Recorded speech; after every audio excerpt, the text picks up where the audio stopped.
Hey everyone, welcome back. Hope you're all having a wonderful day so far. So in today's video, we are going to be giving a quick update on Social Security. So in recent reports, it is being told that the trust fund will be insolvent within the next 10 years or so.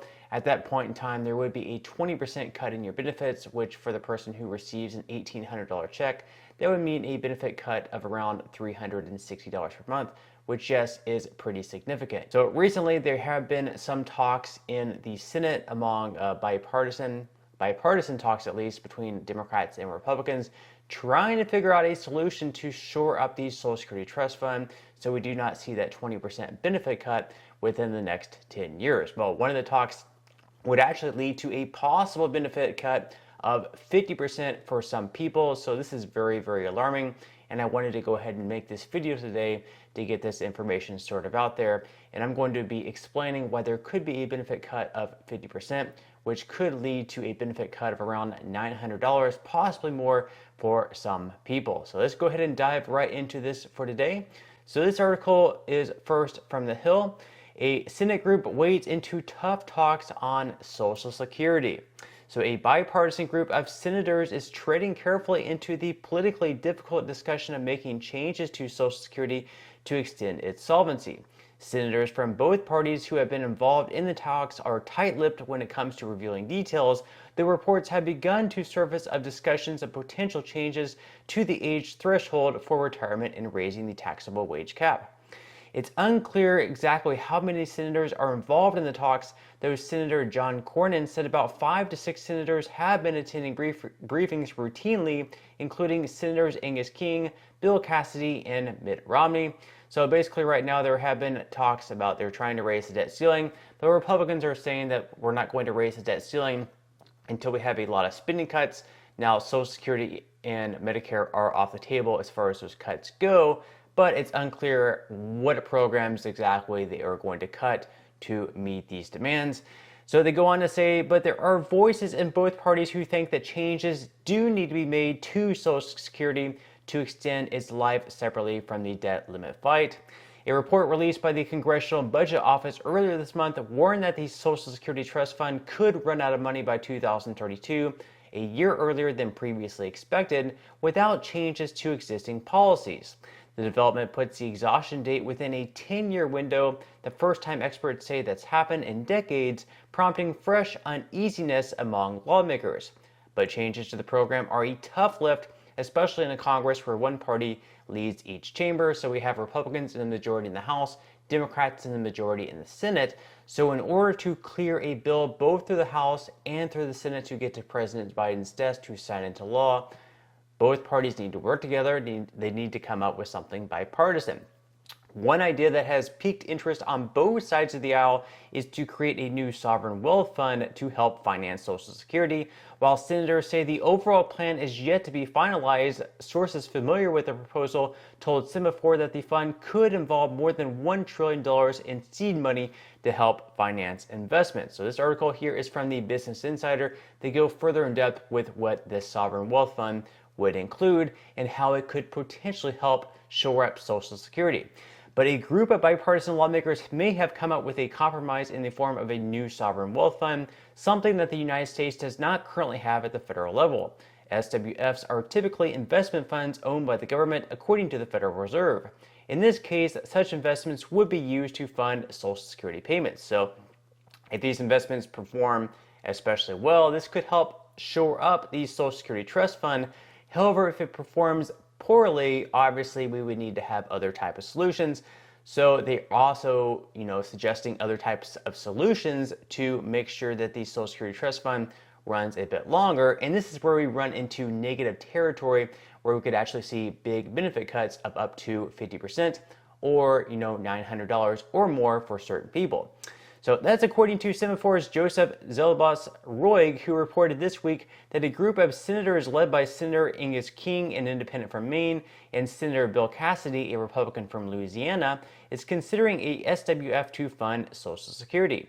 That's in addition to reports that the group wants to eventually raise the retirement age to 70 years or close to it as well, which could effectively lead to benefit cuts for future retirees. So not only do they want to have this sovereign wealth fund, but they also want to raise the full retirement age up to 70 from 67. That's a 3-year difference.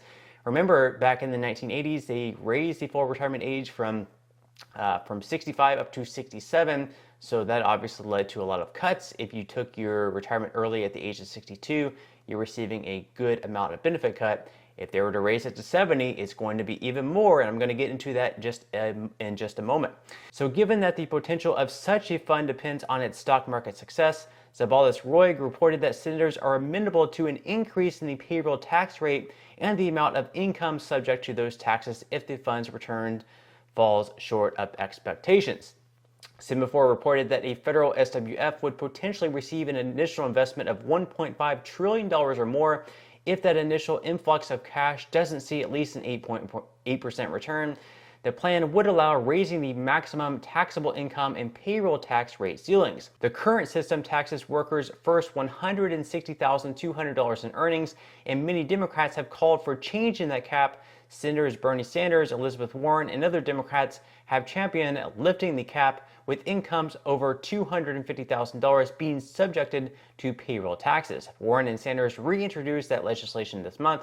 So not only would that happen, not only would their plans shore up the Social Security Trust Fund through the 2090s, but it would also increase benefits by $200 per month. It would not cut benefits, and it would not raise the full retirement age. So you have to wonder whether or not maybe Bernie Sanders' plan is much better than this one. Now, this is kind of where we get into the bad news of things. So according to the People's Policy Project, Social Security full retirement age increased by 2 years, while life expectancy decreased by 0.4 years. So in 1983, Ronald Reagan signed into law a cut to Social Security benefits. Under the law, the Social Security full retirement age gradually increased from 65 in 2000 to 67 at the end of 2022. What this actually meant was not that the age at which people could retire and start drawing Social Security benefits changed.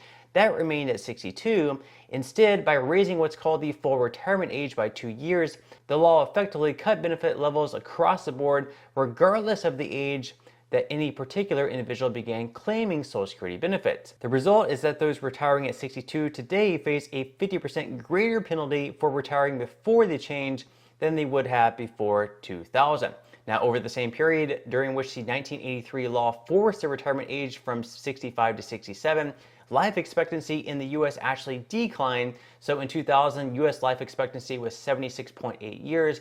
And according to the data released last December, life expectancy in 2021 was 76.4 years.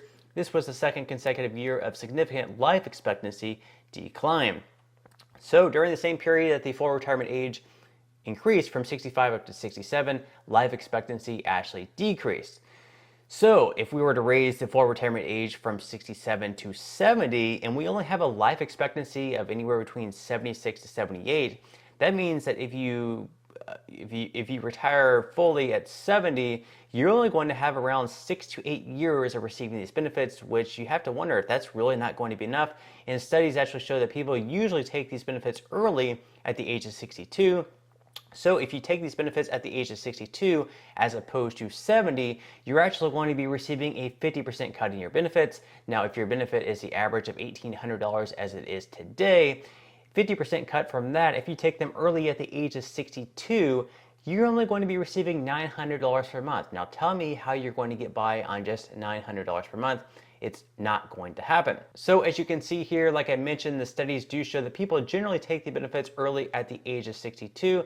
So it says in this article that of the approximately 2.7 million new retired worker beneficiaries that filed for benefits in 2021, 29% claimed benefits at age 62 and 57% were under the age of 66. Approximately 1/4 claimed benefits at the age of 66, while only 18% were age 67 and older. So a lot of people begin claiming these benefits before their full retirement age. And again, if the full retirement age gets lifted to the age of 70, this is obviously going to hurt a lot of people, and you're not going to receive benefits for a very long time if you're only going to be living into the age of, say, 76 to 78. So this idea, at least in my opinion, is just not a very good one. Perhaps the sovereign wealth fund could work out pretty well, but I am not a fan of raising the full retirement age. Once again, it's just not a very good idea. But I am definitely interested in hearing your opinion below, so let me know what your thoughts and comments are. But that's all the news that we have for today's video. I certainly hope that you enjoyed. If you did, make sure to give this video a like. I would definitely appreciate it if you would. Consider subscribing to my channel if you have not already, and I will see you in the next video.